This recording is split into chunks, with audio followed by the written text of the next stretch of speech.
एक मोठी ब्रेकिंग बातमी समोर येते। माहीममध्ये महानगर गॅसची पाईपलाईन लीक झाल्याची माहिती समोर येत आहे। पाईपलाईन लीक झाल्याने स्थानिकांमध्ये भीतीचं वातावरण निर्माण झालंय। अग्निशमन दलाच्या गाड्या आणि अग्निशमन दलाचे जवान आता तात्काळ घटनास्थळी दाखल झाल्याची प्राथमिक माहिती समोर येते।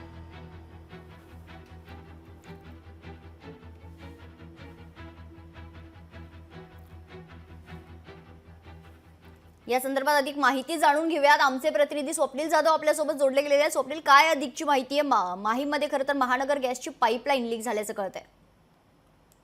माहीममध्ये महानगरची पाईपलाईन जी आहे ती लिकेज झाली असल्याची माहिती समोर आली आणि यातूनच स्थानिक नागरिकांमध्ये घबराटीचं वातावरण पाहायला मिळतंय। मात्र यानंतर अग्निशमन दलाचे जवान हे तात्काळ घटनास्थळी दाखल झाले असून यावरती कारवाई करताना पाहायला मिळतात। नक्कीच या ठिकाणी जी गॅस लाईन जो प्रवाह होता तो बंद करण्यात आलेला आहे, मात्र आजूबाजूचे नागरिक जे आहेत त्यांच्यामध्ये भीतीचं वातावरण आहे।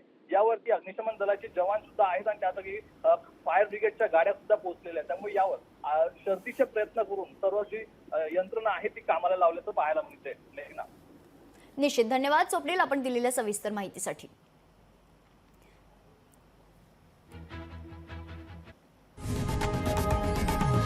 लोकशाही मराठी ऐका, पहा, जागरूक रहा।